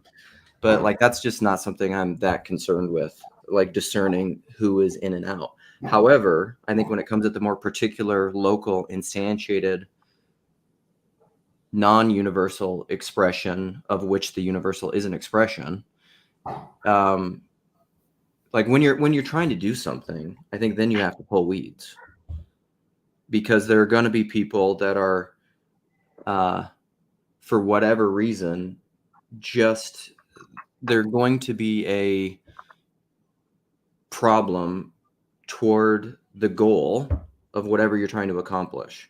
You know, like if you're actually trying to build a building or something, and you're constantly building walls, and somebody just comes through with a sledgehammer and just is destroying walls constantly behind you as you're building it, you have to get rid of that weed, or else you're never going to build the building. But that's like when you're actually trying to do something. So then I don't know, in TLC land, this a little bit gets at the like snakes. This is where I think the TLC is kind of Taoist in a sense, because like, are there people at times, to me, in my own judgment, that I feel like are antithetical to, and they're behaving in a way that is opposed to person making, and they're just trying to sow division? Yeah, I think that happens. But also, per my vision, I have to include those people. So like, but if I was trying to build a house, I probably wouldn't do that. Like if you were constantly trying to tear down my house, I'd be like, you need to leave. Well, it's interesting, the snake dynamic. I used to live in Arizona, and we'd have rattlesnakes. And if you see a rattlesnake in the wild, you just take a wide breath. You just leave it. They're more scared of you. But if a rattlesnake comes in your backyard, you got to kill it, especially if you have kids, because one bite's going to kill you. And so it's like these places of like, where is that thing in its proper place, in its proper ecosystem? And like I've been thinking a lot about this idea of like weeding, because I am trying to I'm trying to figure out what to do with my film. And like I'm a little, like, if I'm honest, I'm like terrified of it, because you just know what it could cost for yourself and for others. And there's that level in which you're kind of like, I'm fine without it, but there's the other side of you that's like, not do anything is to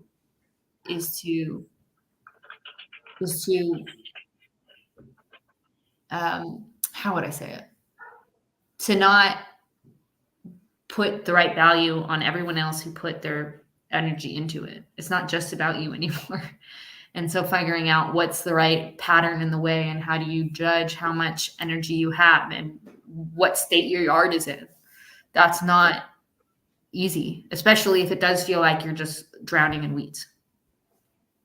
And I think that's some of the questions we're asking in TLC. We want to make something bigger. We see the potential for this to be something good, but you know, at what stage and what place do we have to like take the next step, and how in order is our backyard?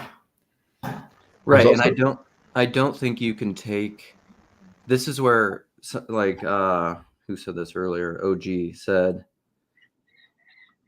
I mean, this is true. This is kind of what we said, be open to people, God bringing opponent processing, which is what I think I just articulated and what we're trying to do. And he said, be careful with your utopias. But to me, that is what utopianism, which is no place, right? Because it doesn't exist, is when you're trying to bring too much emanation on the emergence. The emanation is trying to overpower the emergence and force it into being whatever that emanating mind wants it to be. And that's the utopianism. That's authoritarianism. That doesn't work. And I don't think you can take TLC broadly, because that is kind of like the big umbrella and make it into something, because it is that naturally emerging thing that has the mystical emanation that we don't know what it is. So if you try to direct that into something, you're going to be authoritarian, and it's going to collapse and it's going to fail. However, there can be little sub-emergent creations that happen within TLC that become their own things, and I think that's where the weeding happens. I don't think you can weed the snakes at the TLC level. I think you can weed the snakes at the lower emergent body level. There's this obsession in the last 50 years, I would say, of get to market quickly, the startup culture, do everything fast, break things, go fast now. And I think this is the opposite in that, I'll just leave it at that. Even if we grow at like 5% a year, but the relationships are strong, it's going to survive storms. Yeah. Well, I don't know how much you guys follow YouTube culture, like in a broader sense, but I find it very interesting, especially because I create on there, and you're seeing that problem coming up with Mr. Beast, where he's kind of got this mindset of, I want to be the best YouTuber. But in his mind, the best YouTuber is the most subscribers with the most views on videos, which doesn't really get us the sense of what do we mean by best.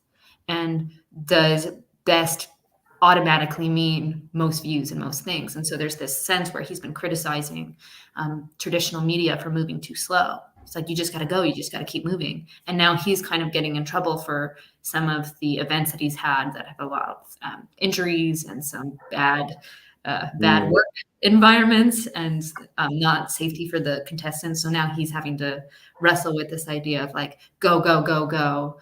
This very hyper startup culture. You have to be an 18 player. You have to do all these things. Whereas I think you're so right in that whatever you want to call this estuary TLC, this thing that's happening on the internet that has kind of sprung around Paul has always been the slow grow, the grassroots sort of thing of like, I just want to sit in the shadows and do my thing. And if somebody gets famous from that, okay, great. I think most of us would celebrate, but that's not the point. Because if it was just purely virality, it wouldn't build the way it needs to launch in a way that could be helpful for more people. Another thing I see from Paul is that he tries to set the broadest possible walls. Like, he does have his limits. He's said on more than one occasion that if someone bullies Freddie, he has zero tolerance for that. Like, he does have his limits. But at the same time, I see him setting basically the highest possible standard he can for himself.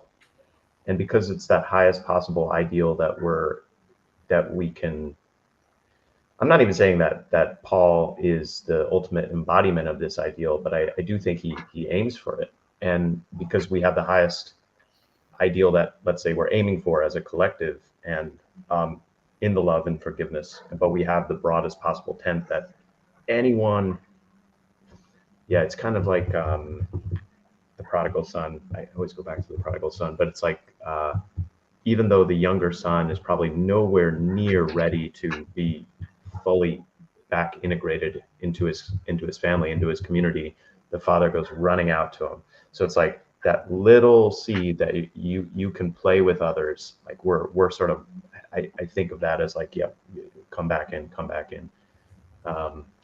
Anyway, so that combination of the broadest possible tent and the highest possible ideal, I think is keeping and calling people. Nick, do you got anything? I'm gonna close this out at 9 o'clock my time. I just decided to. This is a little aside. Sometimes when I start live streams and then I leave and then other people come on, it goes to like 4 hours. I think I'm not gonna do that every time. I'm just gonna close them out when I'm done sometimes, because they become this whole other thing, and we could just have that's fine. I think what you want to do is you're encouraging other people to do their own. Start your own stream. Yeah. But I want to hijack yours, Luke. Yeah. Yeah. The thing that you asked, Neil, I think Paul is right that if he suddenly got, if he suddenly went viral and let's say 5,000 people arrived to, let's say, the Discord, and all of the streams had 100 people watching and writing in the comment section, it would basically destroy the TLC. I think the better way, the only way it can grow and still keep doing what it's doing is by more like reproduction, and it would have to be by something in the real world on the earth. I think this is how the TLC grows. Is the things need to grow on the level of the earth, and those will all come together at the TLC level. But it would be here, where the growth happens. Yep, I agree with that. I think that's right. Like in these little iterations that will probably carry the spirit of TLC, but doing something specific. But that is sort of happening and I mean this in both directions, that, for example, like Chad is bringing people from his real life into TLC. Mark S is one of those. And then another example of that is Sourdough Neil brought in Clara into TLC, and Clara was an in-person friend of Neil. So, yeah. Yeah, Clara's definitely doing something specific. I mean, whatever she's doing. Well, Faraday and I talk about it all the time, of like the spirit of estuary infests our lives in all of these different ways, even if it's not sitting in an estuary group doing some estuary protocol. Like, this spirit has changed us. And I'm sure there was a piece of it that was already there before we started this, but it kind of developed it and opened it up where we can bring that spirit into our church. We can bring that to the birthday parties that we go to for our friends' children. You can find that spirit, and it doesn't always have to be about the intellect and these ideas of Peterson, Peugeot, Paul. Like, it's something, I think there's something more going on. And I think there is a lot of potential for it, and there's something very beautiful for it. And even if it won't stay in this iteration, but I think there are seeds that have been planted that will go on to create something beautiful that are more targeted and specific. Right. I think that's it. I mean, I said earlier, and I think this is true, the more I think about it, it's like, receive with meekness the implanted word, which is able to save your souls. Like I said, that's the entirety of my theology and my anthropology, probably. Say it again. Receive with meekness the implanted word, which is able to save your souls. Because implanted logos. So like, it's that thing that is there. It's there, but it has to die and generate and slowly ferment in the soil and come forth and do its own thing. And then that seed goes and does that thing over here. And it just spreads and spreads and spread. But the pattern of that seed just manifests all over the place. And those plants then will do their own thing. And it's kind of like, because even estuary, somebody said that recently, like PVK was talking about estuary, or even conferences. Those are still, I think these are fine emergent events and phenomena that are happening out of TLC, and they're great, but they're still pretty thinky-talky. You know, like estuary isn't the goal. I think the goal is, it's fine. It's good, I think. Like, I like estuary, but then the goal is something beyond estuary, and maybe it's a step toward more local, instantiated spirit of TLC, where people who actually live in the same towns, because, you know, the internet stuff is fine. It doesn't need to be denigrated, which is a point that we've made many times, you know, like, this isn't nothing. This is important. This is good, but it's also, but it can't be just this. Yeah. Well, the nice thing about the in-person stuff is that it can't be just this because of how in-person people work. Like, we sit and we have dinner with each other, and like, yeah, there might be some thinky-talky stuff, but there's something about bringing it into the real life place where even if you want it to just be thinky-talky, it can't be. Yeah. People are too dynamic for that. For sure. See you, Neil. See you. Last words? No? Nick, last words? No? You're Oh, muted. No, it's fine. Okay. Well, thanks, guys. Thanks for joining me. I'm going to shut her down now and go rock and roll this. Everybody should watch Cassidy's new video. I haven't watched it yet with Lucas. Yeah. Your conversation with also, I don't know if you have looked at the comments or you've just been busy momming it and doing other things, but your conversation with Faraday was awesome. Oh, it was really good. I really loved it. Oh, him. Faraday, he just like when he talks, he just like says things, and I'm just like, it's one of the. Oh, I want to play this clip before I leave. I'm just like, Faraday gets it. Faraday gets it. Now I want to play this clip before we leave. Let's close with this. Our good friend Sam, and it's on your channel, Cassidy. Oh, it is. Yeah. Here we go. Ready? I've probably shared this with you before, but Maybe. this is slow loading. Over time, the more I interact with you, the more I realize you've been right this whole time. Not always, but sometimes. Oh, Sam! I also know how to push your buttons, but over time, There we go. See, I need to get better at this I need to get better at this technological stuff, and that can be my clip. I just throw up like Chad when he does his like no. We don't do that. My branding. Yeah. All right. Thanks everyone. Have a good day. Go love someone. Maybe your enemy. Peace out, G's.